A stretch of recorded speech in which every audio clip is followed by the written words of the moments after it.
São o livro dos Salmos. Abra sua Bíblia comigo no Salmo número 13. Salmo 13. Salmo 13.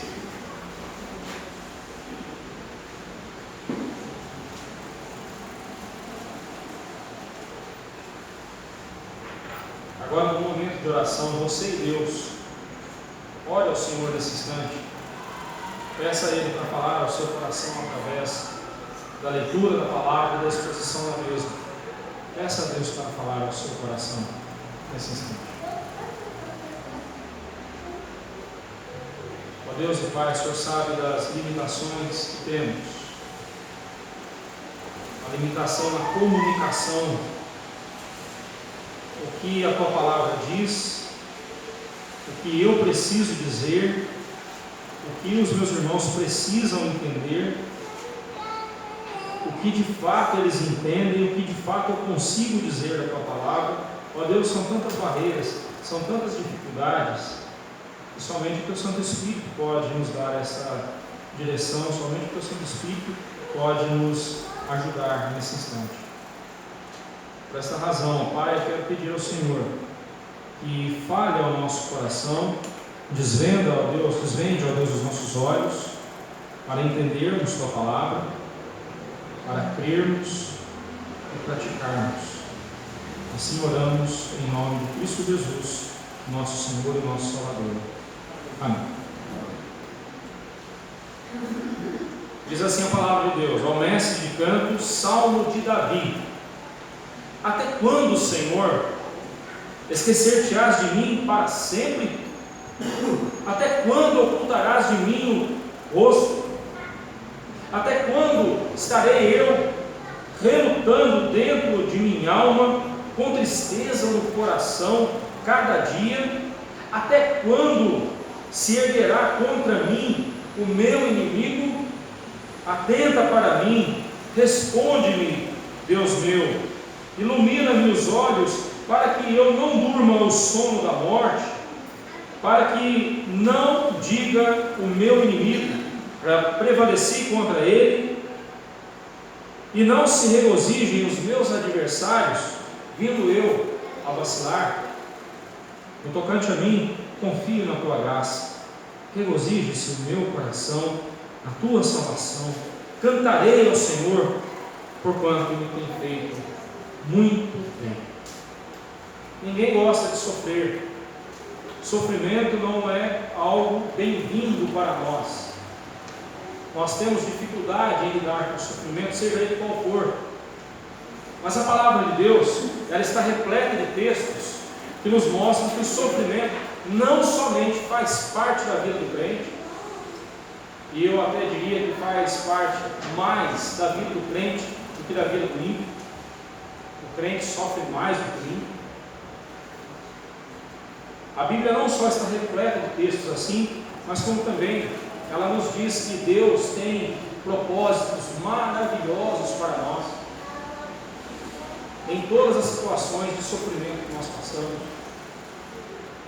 O texto que nós lemos agora há pouco na liturgia, 2 Coríntios 4, 16 a 18, Paulo nos manda não atentar para as coisas que se veem, mas para as coisas que se não veem, porque as coisas que nós vemos nesse mundo são temporais, são passageiras, mas as que se não veem são eternas. Ele está falando da glória de Deus, né? Ele está falando da glória de Deus, o eterno peso da glória de Deus. Nós não temos como nem comparar a nossa leve e momentânea tribulação diante do eterno peso da glória de Deus. Também nós temos 2 Coríntios 12, de 7 a 10, quando Paulo chega a dizer que ele se gloriava nas fraquezas, porque quando sou fraco, então é que sou forte. Ele estava se referindo ao poder de Deus na sua vida. Quando eu sou fraco, quando eu estou enfraquecido, quando eu vejo a minha fraqueza, então eu vejo o poder de Deus na minha vida. Eu vejo a grandiosidade do poder de Deus. Por isso ele vai dizer, eu me glorio nas fraquezas, nas injúrias, nas tribulações, nas aflições, para que sobre mim repouse o poder de Deus, o poder de Cristo. Também nós vemos Tiago 1, versículo 2 a 4, onde Tiago fala que nós devemos nos gloriar, devemos nos alegrar pelo fato de passarmos por várias tribulações.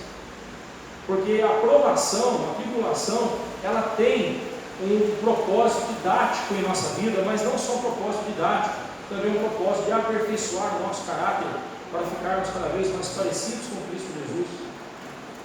Como acabamos de cantar, o caráter de Jesus eu quero ter, para fazer somente o que agrada a Deus.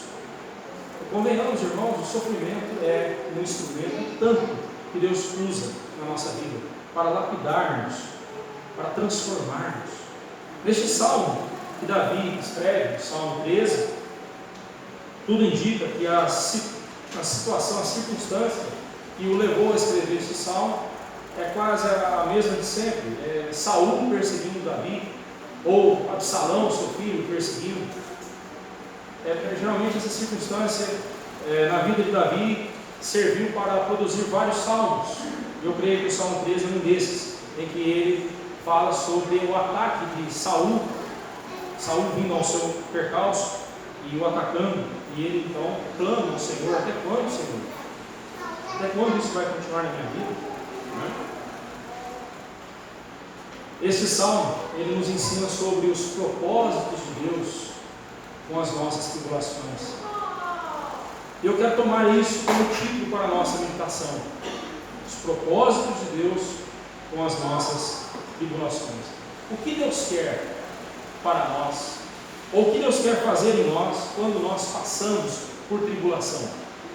A palavra tribulação, ela vem do latim tribulatio, que significa, que remete a um instrumento naquela época chamado tribulon. O tribulon era como se fosse uma foice, um gancho serrilhado. Quando ele era passado no pé de uma moita de cereal, vamos pensar aqui uma moita de trigo, né? Quando ele era passado no pé do trigo para cortar o trigo, ele chacoalhava o trigo, ele atribulava o trigo, né? Chacoalhava o trigo, e vários grãos caíam na terra. Eu nunca plantei trigo na vida, mas na roça eu plantei arroz, e me vem à mente o arroz. Quando a gente ia colher o arroz, a gente ajuntava toda ali aquela moita de arroz e passava o gancho ali e cortava. Só que o gancho que a gente usava, ele não tinha serrilhas, ele era liso, o corte dele era liso, então ele não agitava tanto o pé de arroz. Se ele fosse serrilhado, ele ia chacoalhar o pé de arroz e ia cair muito arroz na terra. Mas mesmo assim, com todo esse cuidado, quando a gente cortava o arroz que caía ali no chão, algum tempo depois brotava e dava uma segunda colheita, uma colheita temporânea. Lá em Minas a gente dava um nome engraçado, eu não sei aqui se vocês estão familiarizados com isso, mas lá em Minas nós dávamos o nome de tiguera, era o arroz tiguera, era uma segunda colheita que a gente tinha. Nós não tínhamos plantado, o arroz que havia caído ali era no dia da colheita, um tempo depois ele produzia. A tribulação na nossa vida faz isso, quando nós, como crentes, passamos por tribulação e passamos pela tribulação da forma como Deus quer, com o objetivo de glorificar a Deus, pode ter certeza, nós deixaremos com o atribular do tribulon de Deus na nossa vida, nós deixaremos sementes caírem em nós, ou sinais da graça de Deus caírem, e mais cedo ou mais tarde isso vai frutificar para a glória de Deus.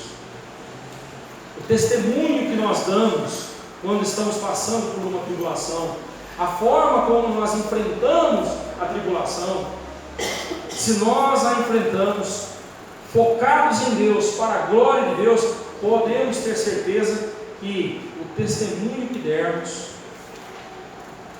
será como esse cereal que caiu, como esse trigo que caiu diante da colheita. Outros haverão de colher esse fruto, outros serão beneficiados com esse fruto do nosso testemunho, do nosso bom testemunho. Eu quero que você pense nisso. A tribulação na nossa vida, quando Deus nos permite passar por tribulações, Deus tem propósitos maravilhosos. E nós devemos ficar atentos a isso. Nessa noite eu quero apenas destacar três propósitos. Estão aqui no Salmo 13. O primeiro deles está no verso 1 ao verso 2. Quando Deus nos permite passar por tribulações, em meio às tribulações, Deus quer ensinar a você, primeiramente, lidar com os seus sentimentos. Deus quer ensinar você a lidar com os seus sentimentos. O versículo 1 e versículo 2 mostram os sentimentos de Davi. No verso 2 ele diz que ele estava relutando dentro da sua alma. Observe que por 4 vezes ele usa a expressão: até quando, Senhor? Até quando, Senhor? Até quando, Senhor? Até quando, Senhor? Um tom de desespero aqui, não é mesmo? Até quando, Senhor? Eu vou, ele começa dizendo: esquecer-te-ás de mim para sempre. Até quando? Até quando ocultarás de mim o teu rosto? Aqui Davi lembrou da bênção arônica, da bênção que Deus mandou Moisés passar para Arão, e Arão abençoar o povo, lá em Números 6, no versículo 24 a 26. Aí vamos ler lá. Davi tinha em mente essa bênção. Números 6, 24 a 26. O Senhor te abençoe e te guarde. O Senhor faça resplandecer o rosto sobre ti e tenha misericórdia de ti. O Senhor sobre ti levante o rosto e te dê a paz. Davi, como bom israelita que ele era, ele vivia sob essa promessa. O rosto de Deus brilhando sobre ele, o brilho da glória de Deus, o rosto de Deus resplandecendo e iluminando o seu caminho. E aqui então Davi diz: Senhor, até quando esquecer-te-ás de mim para sempre? Até quando ocultarás de mim o rosto? Meus irmãos, que coisa terrível é para aquele que sempre andou sob a luz do rosto de Deus, agora se encontrar envolto por trevas escuras e densas. É algo desesperador. Não é à toa que Davi por 4 vezes ele diz: até quando, Senhor? Você já fez essa oração para Deus alguma vez na sua vida? Até quando, Senhor? Até quando esse sofrimento vai continuar? Senhor, até quando esse aperto vai continuar na minha vida? Até quando eu continuarei sofrendo tudo isso que eu estou sofrendo? Até quando estarei eu relutando dentro de minha alma? Meus irmãos, Deus nos fez seres capazes de sentir. Nós sentimos tanto coisas externas quanto coisas internas. Você sente calor, sente o frio, sente o vento, sente arrepios, mas também sente tristeza no coração, sente alegria, sente angústia, sente esperança, sentimentos. Nós fomos criados por Deus com capacidade de sentir as coisas.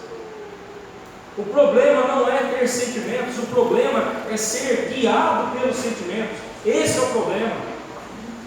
Nós não devemos guiar o nosso coração pelos sentimentos, pelo contrário, nós devemos guiar o nosso coração pelo brilho da glória de Deus, pelo brilho do rosto de Deus, revelado em Sua palavra a nós. Lâmpada para os meus pés é a Tua palavra, e luz para os meus caminhos. É o brilho do rosto de Deus na Sua palavra que deve guiar o nosso coração. O crente não pode guiar o seu coração pelos sentimentos. Os sentimentos, eles são um instrumento que Deus deixou para nos mostrar que tem algo errado ou algo diferente acontecendo. Os sentimentos são úteis, mas eles sozinhos não servem para guiar o nosso coração. Nós precisamos de algo mais, e esse algo mais que deve guiar o nosso coração é a palavra de Deus, é a luz de Deus revelada em Sua palavra, que deve guiar o nosso coração. O grande problema dos crentes hoje em dia é que eles são movidos a sentimentos.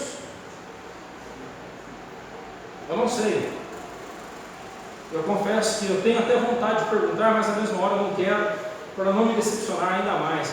Mas muitos dos que não estão conosco hoje aqui, hoje à noite, foi porque quando estavam saindo de casa, a chuva caindo, olharam e disseram assim: mas está chovendo. Nessa hora parece que eles levam ao pé da letra, que é ser sal da terra, tem medo de sair na água e derreter, né? Está chovendo. Eu não gosto quando chove, eu não me sinto bem, dá um negócio esquisito. Quer saber uma coisa? Ir na igreja desse jeito, Deus não vai aceitar, porque eu não estarei sendo sincero. E as pessoas parecem que têm um medo terrível de serem hipócritas, mas se esquecem de que ser negligentes é tão pecado quanto ser hipócritas. Nós não devemos guiar a nossa vida pelo que sentimos. Hoje eu estou me sentindo muito feliz, hoje eu vou louvar a Deus. Então, o dia que você não estiver feliz, você não vai louvar a Deus? Cuidado com os sentimentos, irmãos. Lá em Jeremias, capítulo 17, verso 9, Jeremias vai dizer algo que é terrível para a nossa geração. Enganoso é o coração mais do que todas as coisas, e desesperadamente corrupto. Quem o conhecerá? E aí você recebe um conselho de alguém dizendo: ouça a voz do seu coração. O seu coração sabe para onde te levar. Sim, sabe mesmo, do abismo. Não siga o seu coração. O seu coração é enganoso. Nós não devemos tomar decisões, já falei sobre isso aqui e repito, não devemos tomar decisões com aquela história de que eu estou sentindo uma paz tremenda no meu coração, eu vou tomar decisão. Não faça isso. O crente não toma decisão porque está sentindo paz, mas ele toma a decisão por causa da palavra de Deus, obedecendo a palavra de Deus, e obedecendo a palavra de Deus ele sentirá paz. É justamente o contrário. Eu não sei você, mas eu já quebrei a cara muitas vezes quando eu tive paz no meu coração em fazer alguma coisa que não era para ter feito, e fiz, e quebrei a cara.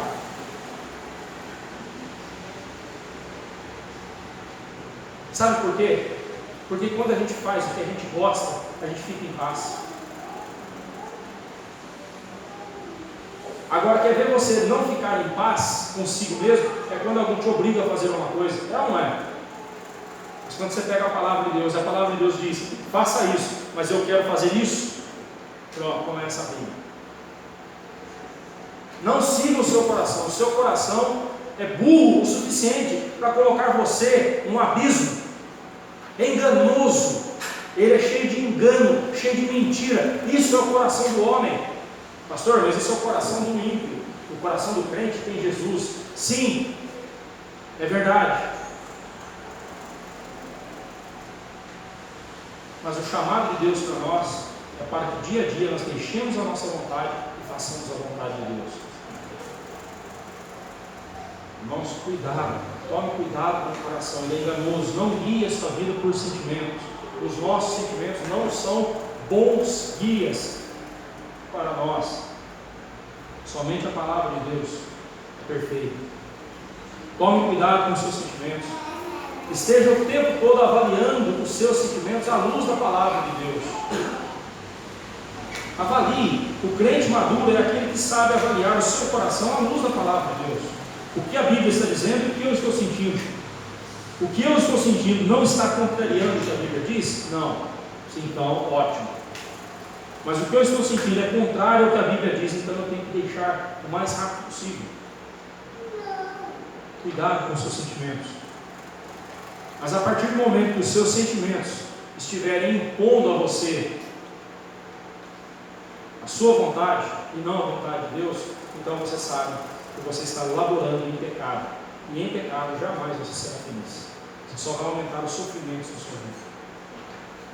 Então Deus de vez em quando nos permite passar por tribulações justamente para isso, para ensinar-nos a lidar com o nosso coração, lidar com os nossos sentimentos, para que nós saibamos o que de fato eles são, a quem de fato os nossos sentimentos estão obedecendo, a Deus ou a nós mesmos. Segundo lugar, em meio às tribulações, Deus também quer lhe ensinar a depender somente dele. Verso 3 e 4 nos dizem isso: atenta para mim, responde-me, Senhor Deus meu, ilumina-me os olhos para que eu não durma o sono da morte, para que não diga ao meu inimigo, prevaleci contra ele, e não se regozije os meus adversários, vindo eu a vacilar. Davi olha para Deus. Antes Davi olhava para Deus e não via o rosto de Deus, sentia que Deus havia virado o rosto para ele. Agora Davi se volta para Deus e diz: Senhor, volta-se para mim, volte-se para mim, responde-me, ilumina-me, Senhor. E se é o brilho da glória do rosto de Deus que ilumina o servo dele, então ele pede: ilumina-me os olhos. Em outras palavras, volte-se para mim, Senhor. Eu preciso ser iluminado, eu preciso ver meus caminhos serem iluminados para eu saber por onde eu devo andar. Nos 2 primeiros versículos, Davi demonstrou essa inquietação no seu coração, quando ele clama a Deus por paz interior. Eu preciso de paz, Senhor, eu preciso da paz. Mas ele sabia que a paz era decorrente da obediência a Deus. É bom ter paz interior, mas também é necessário ter proteção ao nosso redor. E Davi então clama ao Senhor: proteja-me, livra-me dos meus adversários. Por sentir em seu coração que o rosto de Deus estava escondido, agora Davi clama: atenta para mim, responde-me, Senhor Deus meu. Observe como que Davi se dirige a Deus. Ele reconhece a grandeza de Deus, reconhece a soberania de Deus, mas Davi também trata Deus como seu Deus pessoal. Deus meu, Deus da minha alma, o Deus para quem o meu coração se volta, o Deus diante de quem a minha alma se rende. Deus meu, Deus meu. Ele clamou a Deus para que se voltasse para ele o seu rosto, pois sabia que somente a luz do rosto de Deus poderia lhe iluminar os olhos. Calvino, comentando esses versículos, essa expressão ilumina-me os olhos, Calvino diz o seguinte: no idioma hebraico significa o mesmo que soprar o fôlego de vida, porquanto o vigor da vida transparece principalmente nos olhos. É interessante que a Bíblia cita casos assim, né? Lembra de Jonatas, filho de Saul? A Bíblia diz que eles estavam lá com fome, perseguindo, lá no exército, perseguindo o inimigo. E aí então Saul obrigou que naquele dia ninguém comesse nada, todo mundo ficasse em jejum. Olha que sujeito estúpido. Os soldados gastando força, fazendo jejum. Absurdo.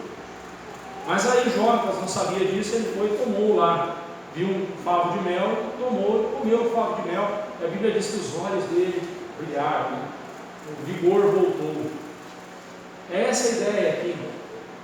Só que o que traz esse vigor, esse fôlego de vida ao coração do Filho de Deus, é o próprio Deus. É a glória de Deus se manifestando no coração do crente, enchendo o coração do crente de vigor. E os olhos do crente revelam isso. Jesus fala que os nossos olhos, eles são a luz do nosso corpo. Porquanto, se a luz que há em ti for trevas, grandes trevas serão. Então ele está falando dos olhos. Se nós não cuidamos dos olhos, os olhos são a entrada da alma, vamos dizer assim, a porta da alma. As coisas entram pelo nosso olhar, pelo nosso ouvido, mas pelos nossos olhos também. E é nos olhos do crente que você vê a vida, a expressão de vida, a esperança. Você vê o brilho no olho da pessoa. Mas isso tudo é fruto da graça de Deus no coração da pessoa. E Davi então aqui ele mostra 3 preocupações. Lembre-se, Nas tribulações, Deus quer ensinar você a depender dEle. E Davi, então, aqui mostra 3 preocupações no seu coração. Primeiro, ele tinha as preocupações no seu coração, ele lutava com lutas, né? Ele tinha lutas internas em seu coração, ele tinha lutas na sua alma, ele estava extenuado, cansado, sem forças, via-se à beira da morte. Alguma vez você já se viu assim? Eu não aguento mais, até quando, Senhor? Até quando?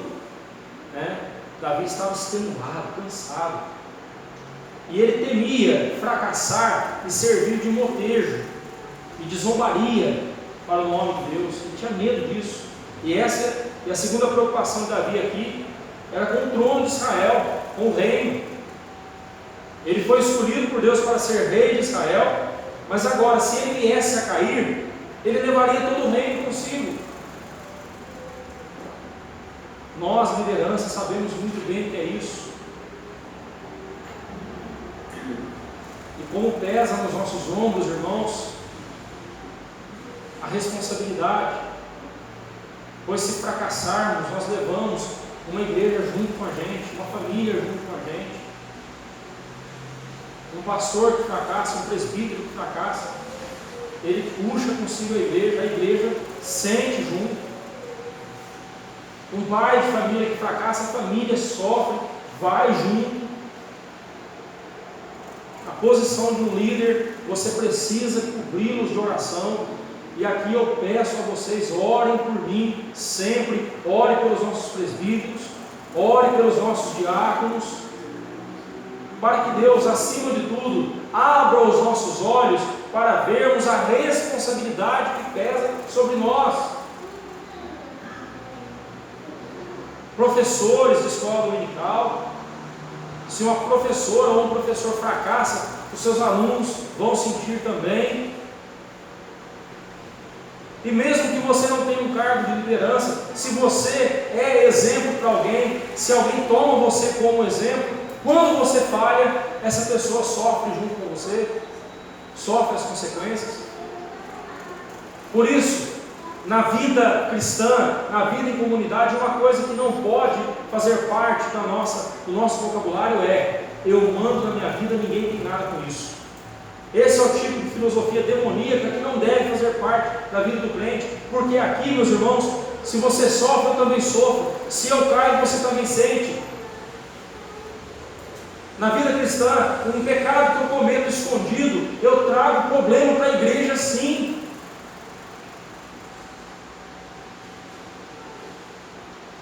Eu trago problema, sim. Por isso é que eu tenho que tratar o meu pecado o mais rápido possível, pedir perdão a Deus e começar a voltar às boas obras, às primeiras obras, como diz Apocalipse 2,5.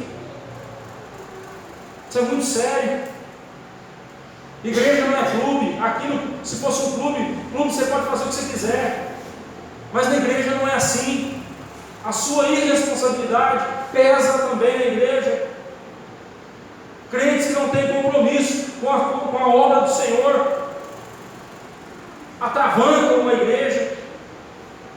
E eu tenho dito isso, irmãos, com pesar no meu coração. Não queira ser um crente bajulado, não queira ser um crente que seja empurrado feito um carrinho de mão. Nós não temos tempo para isso.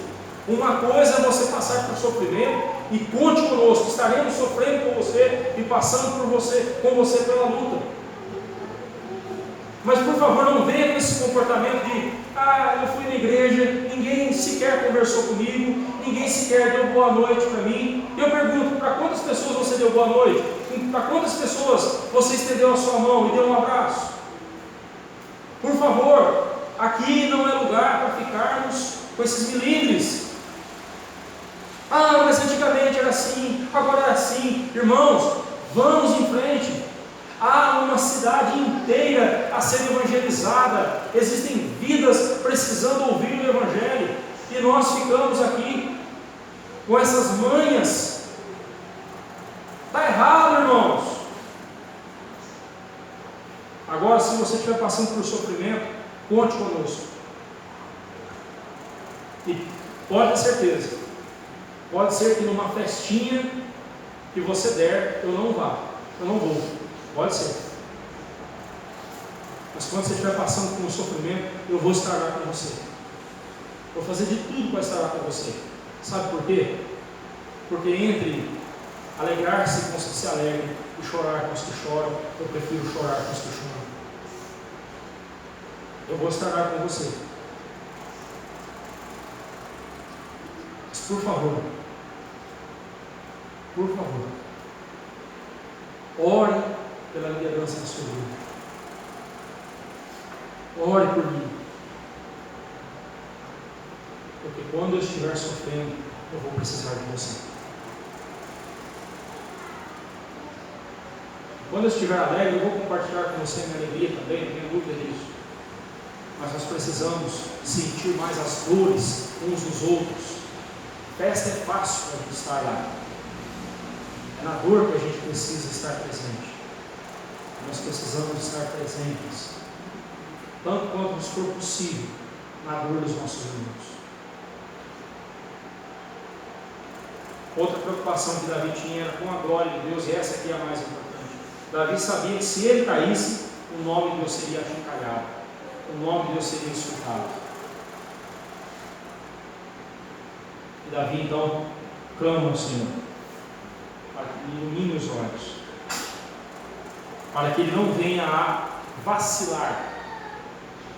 Vacilar, lá no hebraico, tem a ideia de oscilar, perturbar-se, cambalear, estremecer. Pessoa que perdeu a estabilidade. Irmãos, uma coisa é nós tropeçarmos uma vez ou outra, outra coisa é vivermos o tempo todo com os joelhos trôpegos, como diz Tiago. Outra coisa completamente diferente é vivermos o tempo todo tropeçando e caindo. Não sei se você lembra de um cântico antigo. Eu lembro que eu era criança, eu cantava esse cântico. Dê um sorriso só, sorriso aberto, sorriso certo. Aí no coro dizia assim, quem tem Jesus gosta mesmo de cantar, está sempre sorrindo, mesmo quando não dá, tropeça aqui, oi, cai a cola, apresenta as ilustrações cantando, né? Tropeça aqui, oi, cai a cola, vai de novo, levanta e começa a cantar. Não sei se você lembra desse canto, se não lembra, não faz questão de aprender não, ele não comunica muita coisa boa não. Mas esse negócio de viver sempre caindo, irmãos, eu fico impressionado de ver como nós estamos perdendo o alvo da santidade. Como nós estamos perdendo o alvo da santidade, sob a desculpa de que somos fracos e somos pecadores. E nós vivemos caindo no pecado, já não nos importamos mais. Irmãos, nosso alvo tem que ser a perfeição, o nosso alvo tem que ser a santidade. Perfeição aí é no sentido de ser maduro. Nós temos que amadurecer. O crente tem que evitar o tombo, evitar a queda. Nós temos que ser sábios o suficiente para nos antevermos à queda. Olha, tal coisa, se eu continuar nessa direção eu vou cair, então eu não vou. Porque se cairmos, levamos outros conosco. Vidas que estão sob o nosso cuidado sofrerão as consequências. Tomemos cuidado com isso, irmãos. Em momentos de tribulação, Deus quer nos ensinar a depender dEle. Davi tinha essas preocupações, mas o tempo todo ele clama a Deus e pede a Deus, porque ele sabia que ele dependia de Deus. Eu não sei por quais tribulações você tem passado, quais são os sofrimentos que você tem enfrentado, mas eu sei de uma coisa: se você não estiver buscando forças em Deus, você vai continuar sofrendo e vai continuar cada vez pior a sua situação. É em Deus que você tem que buscar forças. É em Deus que você tem que buscar os recursos para vencer. Porque saiba, essa tribulação pela qual você está passando, Deus está e quer usar isso para moldar o seu caráter, para que você aprenda a depender dEle, porque não existe coisa melhor do que depender de Deus. A grande mentira que Satanás conseguiu colocar na mente das pessoas, de Adão e Eva, e na mente de todo mundo hoje é: você pode ser independente, Mas, meus irmãos, antes mesmo da queda, Deus criou o homem para ser dependente dele. E se antes da queda nós já dependíamos de Deus, muito mais agora, que vivemos sob o poder do pecado, sob a presença do pecado, muito mais agora nós temos que depender de Deus, para fazermos a vontade de Deus, e para glorificarmos a Deus.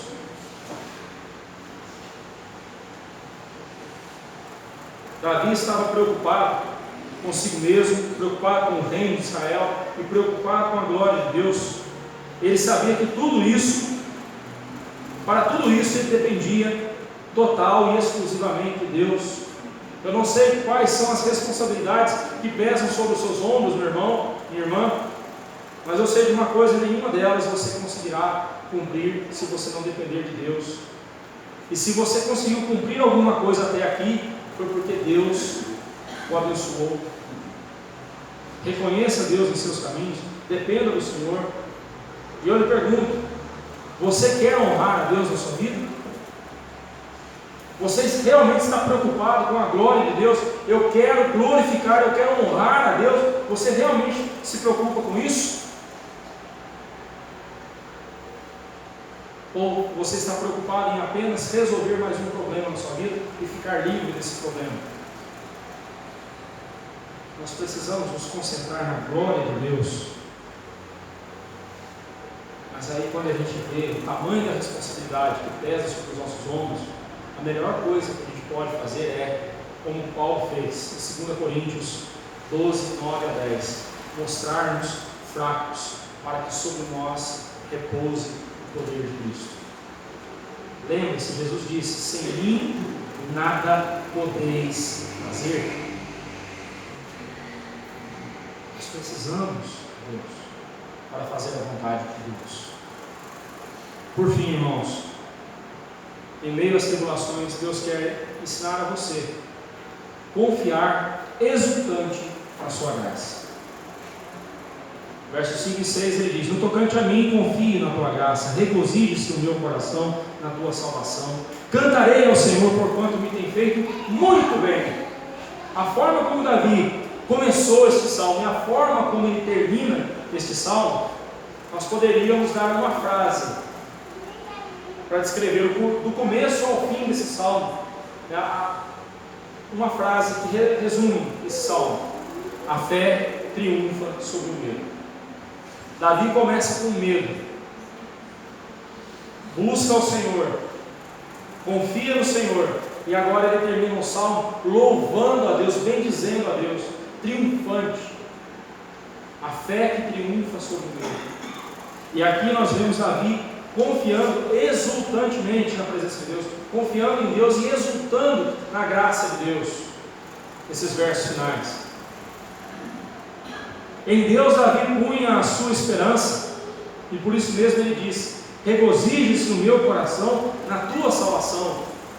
Warren Wiersbe ele diz o seguinte: o povo de Deus não vive de explicações, mas sim de promessas, tão imutáveis quanto o caráter de Deus. Deus não nos chama, meus irmãos, para que nós recebamos dele explicações. Muitas vezes Deus nos permite passar por tribulações e ele não nos explica o porquê nós estamos passando. Mas por que está acontecendo isso na minha vida? Deus não explica. Não adianta você perguntar: Senhor, me mostre o porquê. Por que o Senhor está fazendo isso comigo? Deus não vai responder. Algumas vezes até ele responde, outras não. Porque o chamado de Deus para nós não é para entendermos o que Deus está fazendo, mas sim para confiarmos nele enquanto ele está fazendo o que ele está fazendo em nós. O chamado de Deus para nós é esse, para confiarmos nele. Eu não sei, eu só sei que eu não sei o que vai acontecer comigo, eu só sei que o que acontecer, quando acontecer, como acontecer, eu só sei de uma coisa: Deus estará lá comigo. É isso que importa. Eu não sei o que vai acontecer comigo amanhã, não sei. Eu tenho planos, mas não sei. Eu só sei de uma coisa: se os meus planos acontecerem, Deus estará lá comigo, me ajudando a fazer a vontade dele. Se os meus planos frustrarem, e Deus me levar para outro lugar, Deus estará lá comigo também. Se Deus encerrar a minha vida essa noite e me chamar para a eternidade, eu estarei com Deus. É a única certeza que nós precisamos ter, é de que estamos com Deus. Por isso nós devemos confiar e exultar na graça de Deus, louvar a Deus, bendizer a Deus com todo o nosso coração. Quando Davi diz aqui, Deus, louvarei ao Senhor, cantarei ao Senhor, porquanto me tem feito muito bem, essa expressão muito bem, no hebraico, mal, Davi está dizendo o seguinte, que Deus vai levar uma obra à sua conclusão, uma lavoura à sua colheita, a finalização bem sucedida de algo que Deus havia começado. Paulo entendeu muito bem isso, e ele diz lá em Filipenses capítulo 1, versículo 6, eu estou plenamente certo de que aquele que começou boa obra em vós, há de completá-la até ao dia de Cristo Jesus. Oh, meus irmãos, que coisa maravilhosa, que promessa maravilhosa, que bênção pertencer a Jesus. O meu Deus, o nosso Deus, Ele não perde uma oportunidade, Ele não perde uma chance. Aliás, Ele não precisa de chance, né? Com Deus não tem chance. O que acontece é a vontade de Deus, né? Mas Ele não perde uma só oportunidade da nossa vida para executar a vontade dEle.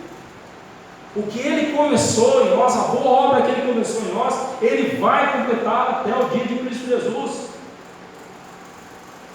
Ou seja, você foi salvo em Cristo Jesus, no dia de Cristo Jesus, no dia da volta dEle. Se você já tiver partido, se você já tiver morrido, naquele dia você vai ser ressuscitado. Se você estiver vivo, vai ser transformado num abrir e fechar de olhos. A obra que Ele começou, Ele vai terminar. A obra que Ele começou com a justificação lá na cruz do Calvário, vai terminar com a glorificação no dia da volta do Senhor Jesus. Oh, que maravilha, irmãos! O que a gente precisa, né, às vezes a gente tem que se afastar um pouco dos problemas, porque às vezes a gente coloca eles tão perto de nós ali, que a gente só vê um problema, mas se a gente se afasta um pouquinho, a gente começa a contemplar o quadro, a situação, um quadro maior, e começamos a ver detalhes que não víamos,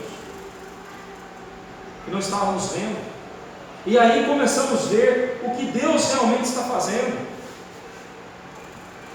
Mas, meu irmão, se a gente não estiver conseguindo ver claramente o que está acontecendo, confiemos em Deus e sigamos em frente, ouçamos a voz do Senhor. Não é à toa que a Bíblia nos chama de ovelhas, o Senhor Jesus nos chama de ovelhas. Dizem os especialistas que as ovelhas têm uma séria deficiência visual, elas não conseguem enxergar mais do que uns 5 ou 6 metros à frente delas, mas a audição delas é apuradíssima. Tanto que nos tempos antigos, os pastores de ovelha, à noite, eles reuniam todos os rebanhos no mesmo aprisco. E no dia seguinte, o pastor chegava na porta do aprisco e ia chamando as suas ovelhas. E a coisa mais comum era a ovelha de um pastor ter o mesmo nome da ovelha de um outro pastor. Mas como que as ovelhas não confundiam de pastor? Porque elas conheciam o pastor delas, elas ouviam a voz e sabiam quem era o pastor delas. Tem até um vídeo aí circulando na internet de um pastor de ovelhas, e aí o pessoal chega e chama, e grita, e as ovelhas não estão nem aí. E aí quando chega o pastor das ovelhas, ele chega de longe e começa a chamar as ovelhas pelo seu nome, e as ovelhas vêm correndo. Eu quero chamar a sua atenção para esse fato. Se você é ovelha de Cristo, exercite mais a audição do que a visão.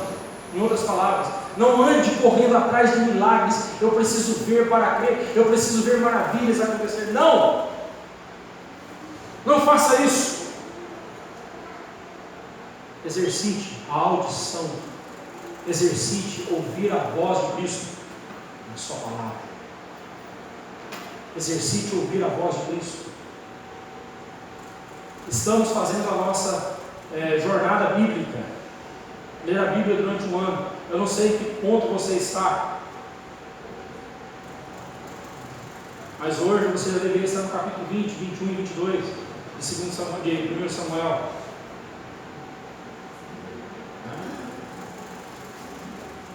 Você tem lido a Bíblia com regularidade? Ah, Senhor, eu quero ouvir tua voz. Leu a Bíblia? Leu?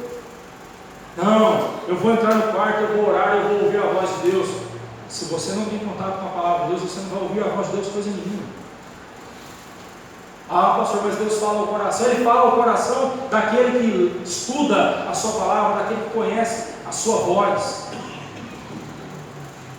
E tem muita gente ouvindo vozes por aí, achando que é a voz de Cristo. Ovelha de verdade conhece o seu pastor, mas conhece de ouvir a sua voz.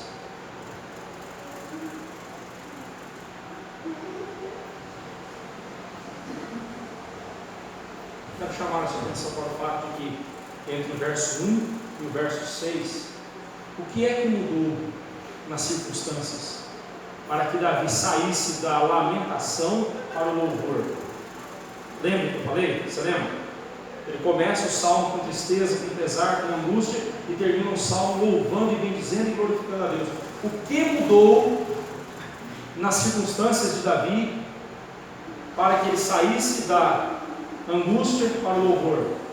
O que mudou? Nada. Absolutamente nada. A única coisa que mudou foi o coração de Davi. A única coisa que mudou foi o coração de Davi. Saul continuou perseguindo Davi. Davi continuou enfrentando lutas dentro do seu reino. Davi continuou enfrentando adversários. Mas por que Davi não termina o salmo dizendo: até quando, Senhor? Mas em vez disso ele termina dizendo: cantarei ao Senhor, porquanto me tem feito muito bem. No verso 5 ele diz: no tocante a mim, não importa o que esteja acontecendo, eu confiarei na graça do Senhor. Eu confio na graça do Senhor. Regozije-se o meu coração na tua salvação. Cantarei ao Senhor, porque Ele tem feito muito bem. O que mudou foi o coração de Davi. Deus, quando nos permite passar por tribulações, nós precisamos ficar atentos e ouvir a voz de Deus e ver o que Deus quer mudar em nós, o que Deus quer trabalhar em nosso coração. Geralmente, quando acontece uma tribulação na nossa vida, a primeira coisa que a gente faz é: Senhor, tira isso da minha vida, tira esse sofrimento da minha vida. Até quando, Senhor, eu vou ficar sofrendo? Retira isso de mim. Se você for um pouco mais atrevido, você vai dizer assim: atrevido, isso é atrevimento, isso não é sabedoria, não.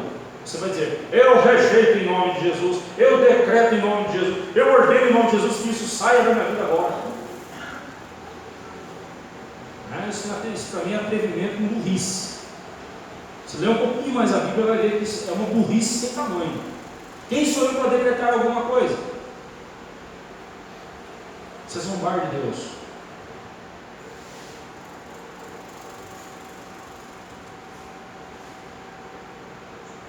Sofrimento na vida do crente, Deus tem um objetivo: trabalhar o seu caráter, de fazer você ficar mais parecido com Jesus. O sofrimento em nossa vida, quando vem da parte de Deus, e muitas vezes nosso sofrimento é consequência de pecados que nós cometemos, foram coisas ruins que nós plantamos e agora nós estamos colhendo. Mas até para esse momento há solução. Comece agora a plantar boas sementes na sua vida, porque daqui a um tempo essas boas sementes começarão a frutificar e você vai começar a colher coisas boas. Continuará colhendo coisas ruins de erros que você cometeu, mas as coisas boas que você começará a colher compensará e te ajudará a enfrentar as consequências ruins que você vai continuar colhendo na sua vida. Plante, comece a plantar coisas boas agora. Faça como Davi: olha, a circunstância não mudou não, o inimigo está me perseguindo, eu continuo sendo perseguido, mas quanto a mim, não importa a circunstância, não importa como as coisas estejam, quanto a mim, confiarei na tua graça, confio na graça do Senhor e exultarei na tua presença, Senhor.